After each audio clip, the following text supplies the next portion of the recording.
And see, I don't expect you to agree with me on policy choices, every one of them. I'd like it if you did, but that's not the real world. But I really want you to tell the whole truth. And I'm tired of you and Representative Knudsen and Governor Walker not doing that when it comes to the actual effects of the policy choices that you make. And I know I only have a little bit of time, so, I wrote a letter, and it's not like stuff I made up. It's things that you said, and it's not my fact-checking. It's fact-checking from PolitiFact and neutral sources that, like get Pulitzer Prizes for fact-checking.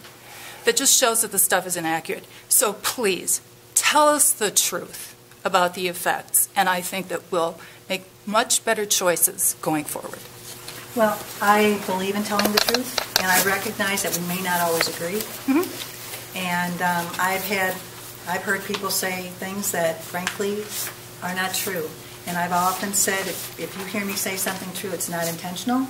It might be a difference of opinion, but I believe in operating on the facts as well. Okay, well, then take a look at this, because these are not matters of opinion. Thank you. Thank you. In that regard, this summer, I think it was July 18th, I got a robocall from your supporters, Friends of Sheila, and they claimed that we couldn't go forward with a recall because one of the issues that they were saying was that public workers refused to accept to pay for their retirement funds. This was after they conceded that issue to Governor Walker, and your robocall went out and stated that falsehood. I emailed you. I never got a response. When did you email me? July 18th. I know you're not responsible for your supporters, no, but the unions did not agree to the changes they did. until after the other reforms came out. They had agreed to these prior to getting rid of collective bargaining, and prior to me getting that robocall. So your supporters were selling falsehoods, and I called it to your attention, and you did not respond. Well, I can send you the email again. Sure. I believe in responding. I know in the spring, I can tell you, if you sent me an email, we literally got shut down because of the thousands. This was July. And it took a while to catch up, but send it to me again. Okay. I appreciate your input. I know we don't always agree, but we do try and get back to people that can't. Well, I think this addresses Celeste's issue. Yeah, the PolitiFact check that went out too. That was Governor Walker's claim that he asked the unions to negotiate, and they refused to. And PolitiFact found that one false. That's a different. You said refused to negotiate. That's a different. No. I asked the unions to pay into their own health insurance, and they said I was being unreasonable. I requested that they contribute toward their own pensions, and they screamed it was unfair. Found mostly false. PolitiFact, not me.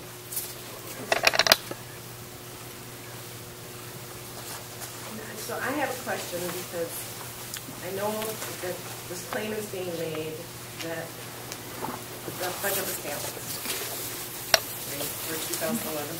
But even in the budget document itself, and according to the generally accepted accounting principles, that's not what the state operates on right now. There's been legislation proposing that we do.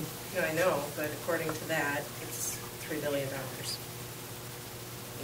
2012. According to who? 13. You can provide me that with that document. It's page 33 of the budget, where it's included in they included the table if you were to use the generally accepted accounting principles, which the governor had promised that he would from the beginning, but didn't do that.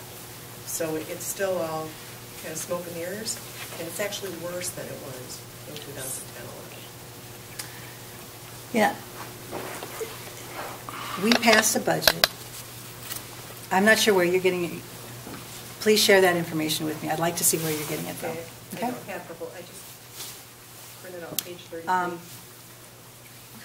And understand, when we pass a 2-year budget, we pass it with on actual spending based upon projected revenues.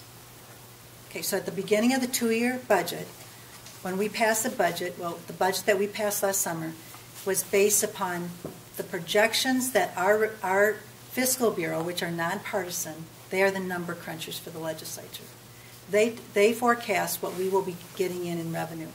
So we, I'm sorry, on revenue. We pass a budget appropriating the spending. Okay? Okay. So as a legislature, we pass the actual spending based upon what the Fiscal Bureau has projected in revenues. That's why the numbers do change. They will be probably recalculating the revenue numbers in January. All right? And so the budget that we pass, the numbers change as time goes on. The numbers are, we now know. As they would have, even if you use the generally accepted accounting principles. But we don't use those now. No, I know. We don't use those. So that's not what we're operating under.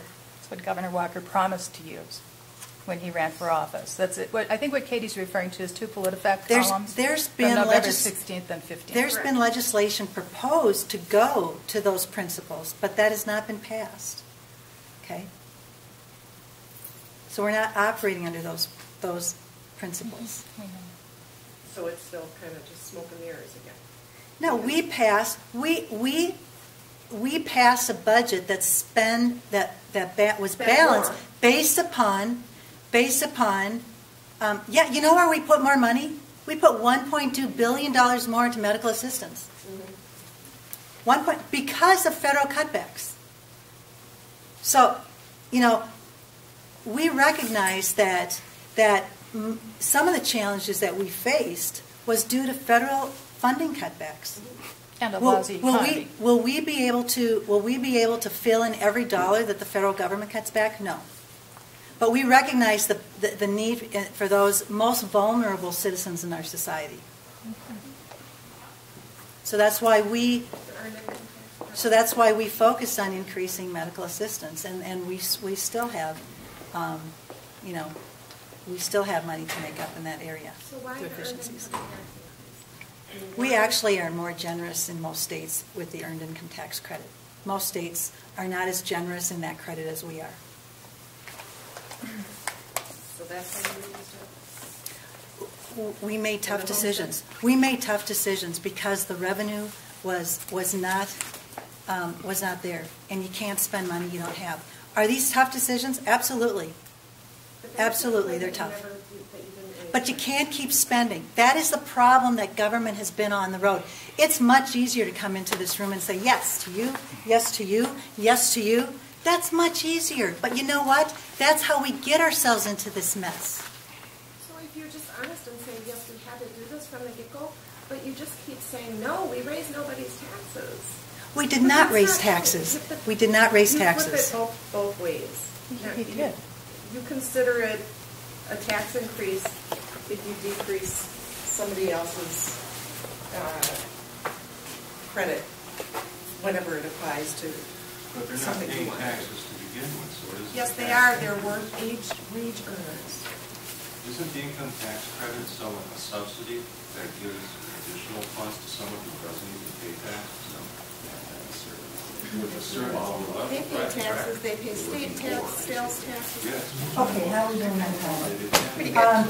The Legislative Fiscal Bureau actually said that reducing the income earned, or the, whatever it is, the Earned income tax credit. Thank you, the earned income tax credit, and removing the inflationary adjustment for the homestead tax credit were both tax increases. That's where that came from. That's why PolitiFact said that they were tax increases. So according to that neutral, referee, they said it was a tax increase.